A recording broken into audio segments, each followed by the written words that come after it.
നമസ്കാരം, എല്ലാവർക്കും ഹെഡ്ലൈൻ ടിവിയുടെ ആറ്റിങ്ങൽ ആരെടുക്കും എന്ന പരിപാടിയിലേക്ക് ഹാർദമായ സ്വാഗതം. ഇന്ന് നമ്മൾ എത്തി നിൽക്കുന്നത് കേരളത്തിൽ പോസ്റ്ററും ബാനറും തോരണങ്ങളും ഒന്നുമില്ലാതെ ഇലക്ഷൻ നടക്കുന്ന ഒരു സ്ഥലമുണ്ട്. ഇലക്ഷൻ്റെ കേളികൊട്ട് ഉയരുന്ന സമയത്ത് ഇതൊന്നുമില്ലാതെ ഈ നടക്കുന്ന ഒരു സ്ഥലം തിരുവനന്തപുരം ജില്ലയിൽ നെടുമങ്ങാട് മുനിസിപ്പാലിറ്റിയിൽ പരിയാരം എന്ന സ്ഥലമാണ്. ആ പരിയാരത്താണ് നമ്മളിപ്പോൾ നിൽക്കുന്നത്.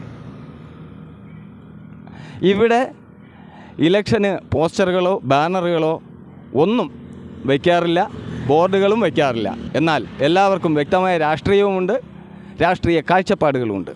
ഇതിനെക്കുറിക്കുന്ന അഭിപ്രായങ്ങൾ പരിയാരംകാരോട് ചോദിക്കാം. പരസ്യമില്ലാത്ത പരിയാരം. കേരളമാകെ ഇലക്ഷൻ ചൂടിലാണ്. എല്ലായിടത്തും പോസ്റ്ററുകളും തോരണങ്ങളും ചുവരെഴുത്തുകളും കൊണ്ട് നിറഞ്ഞിരിക്കുകയാണ്. പക്ഷേ അത്തരത്തിൽ ഒരു പോസ്റ്ററോ തോരണമോ ചുവരെഴുത്തോ ഇല്ലാത്ത ഒരു സ്ഥലം കേരളത്തിലുണ്ട്. എവിടെയാണെന്നല്ലേ?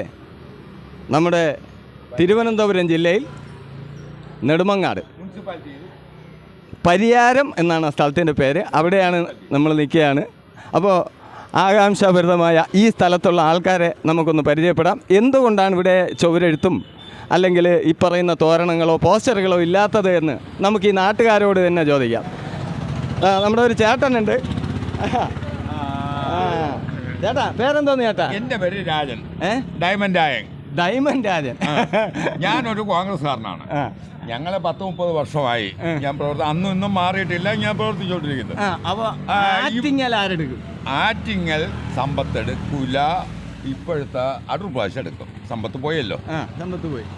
അപ്പൊ ഞാൻ ചോദിക്കാൻ വന്ന വേറെ പറയും. നമ്മുടെ ഇവിടെ പോസ്റ്ററും തോരണങ്ങളും ചുവരെടുത്തൊന്നും കാണില്ല. അതെന്താണ് കാര്യം? 10-30 വർഷമായി ഞങ്ങൾ ഇലക്ഷൻ സമയത്ത് ഇവിടെ ഭയങ്കര പ്രശ്നമാണ്. 3-4 സ്റ്റേജ് കെട്ടി ഫ്ലാക്സും ബോർഡും വെച്ച് ഓലയിൽ കൊടിയും തോരണങ്ങളും ഒക്കെ വെച്ച് ഇങ്ങനെ നടത്തിക്കൊണ്ടുവന്ന സംഭവമാണ്. പിന്നെ അഭിഷേകങ്ങളായി. അതുകൊണ്ട് അതങ്ങ് മാറ്റി. അത് വേണ്ട, 1 കിലോമീറ്ററിന് അപ്പുറം ഇപ്പുറം ഒന്നും വേണ്ട. അപ്പോഴാർക്കും ഒരു ബുദ്ധിമുട്ടുമില്ല. അതൊരു നല്ല രീതിയിൽ വോട്ട് ചെയ്യാൻ എല്ലാവരും ഉണ്ട്. അന്ന് മാർക്സ് പാർട്ടിയും കോൺഗ്രസ് വ്യക്തമല്ല. അന്ന് കോൺഗ്രസും മാർക്സ് പാർട്ടിയും ഉള്ളത്. ഇപ്പം BJPയും കൂടെ ഉണ്ട്. അവരും ശക്തമാണ്. നമ്മളും കോൺഗ്രസ്സുകാരാണ്. എന്നിട്ട് ഒരു പ്രശ്നമാണ്. എല്ലാവരും വോട്ട് ചെയ്യുമ്പോൾ ഒരു മനുഷ്യൻ വോട്ട് ചെയ്യാതിരിക്കില്ല. അവരോ വ്യക്തിപരമായിട്ടുള്ള വോട്ട് എല്ലാവരും ചെയ്യും. അപ്പോൾ ഒരു പ്രശ്നം ഉണ്ടാവില്ല. അതാണ് ജനത്തിന് ബുദ്ധിമുട്ടുണ്ടാക്കാതെ ഒരു തരത്തിൽ ഇലക്ഷൻ നടത്തുക. നമ്മുടെ കേരളത്തിന് മാതൃകയാക്കാൻ പറ്റുന്ന ഏറ്റവും നല്ലതാണ്. കൊടിയില്ല, തോരണമില്ല. ആറ്റിങ്ങൽ ആരെടുക്കും എന്നാണ് നമ്മുടെ ചോദ്യം. ആറ്റിങ്ങൽ ആരെടുക്കും എന്ന് വെച്ചാൽ ഇവിടെയുള്ള നമ്മളെ ഈ പരിഹാരത്തെ ഇത് തന്നെ അറിയാമല്ലോ. ഇവിടെ ഒരു പാർട്ടിയുടെ ഫ്ലെക്സോ ഇല്ല, ഒരു ബോർഡോ ഇല്ല, ഒരു ഇതുമില്ല. എല്ലാവരും മനസ്സിൽ മാത്രമേ ഉള്ളൂ പാർട്ടിയുടെ ഇത്. ആരും പുറത്ത് കാണിക്കൂല. എല്ലാവർക്കും പാർട്ടിയുണ്ട്, പക്ഷെ ആരും പുറത്ത് കാണിക്കില്ല. എല്ലാവരും ഏക മനസ്സോടുകൂടെ നിൽക്കുന്നു. എല്ലാ ആവശ്യങ്ങൾക്കും പങ്കെടുക്കുന്നു. അപ്പോൾ നിലവിലെ ഈ രാഷ്ട്രീയ സാഹചര്യം വെച്ച് ആറ്റിങ്ങൽ ആരെടുക്കും? ആറ്റിങ്ങൽ ആരെടുക്കും എന്ന് പറഞ്ഞാൽ ഇപ്പോഴത്തെ ആൾക്കാർ ഒരു മാനസികാവസ്ഥ വെച്ച് എന്ത് പറയാ, 3 പാർട്ടി ഒരുപോലെ നിൽക്കുകയാണ്. അവരോട് ചോദിക്കാം. ചേട്ടാ, ആയിക്കോട്ടെ.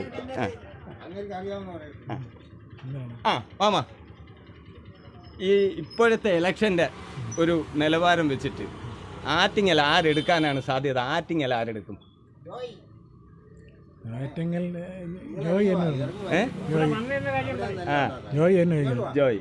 ശരി. ആറ്റിങ്ങൽ ജോയിക്കാണ് കൂടുതൽ ചാൻസ്. എനിക്ക് രാഷ്ട്രീയം പറച്ചിലില്ല. അപ്പോൾ മറ്റൊരു കാര്യം കൂടെ ചോദിക്കാനുണ്ട്. നമ്മുടെ ഇവിടെ ഈ പോസ്റ്ററും തോരണങ്ങളും മറ്റുള്ള കാര്യങ്ങളൊന്നും കാണുന്നില്ല. 1 കിലോമീറ്റർ വരും. ഒരു പാർട്ടിക്കും വെക്കാൻ പാടില്ല. ഇപ്പം ജോയ് വരണമെന്ന് വയ്ക്കും. ആര് വന്നാലും ബാനറും എല്ലാം വെച്ച് സ്വീകരണം കഴിയുമ്പോൾ എടുത്തോളൂ. അപ്പോഴേ തന്നെ അഴിച്ചു മാറ്റും. അപ്പം ജനത്തിനൊന്നും ഒരു ബുദ്ധിമുട്ടുമില്ല.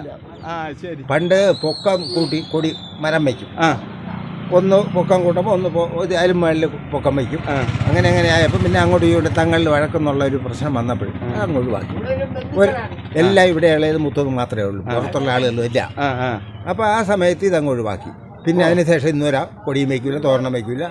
ഇതുപോലെ എല്ലാവരുടെ മനസ്സിലും രാഷ്ട്രീയമുണ്ട്. എല്ലാവരും രാഷ്ട്രീയക്കാരാണ് ഇവിടെ, മൊത്തം രാഷ്ട്രീയമുണ്ട്. പല രാഷ്ട്രീയക്കാർ എന്ന് പറഞ്ഞ് തങ്ങളുടെ അടിയാ പിടിയാ ബഹളോ, ഏത് ജാതിക്കാരായാലും അങ്ങോട്ടും ഇങ്ങോട്ടും അടി പിടി ബഹളോ ഇല്ല.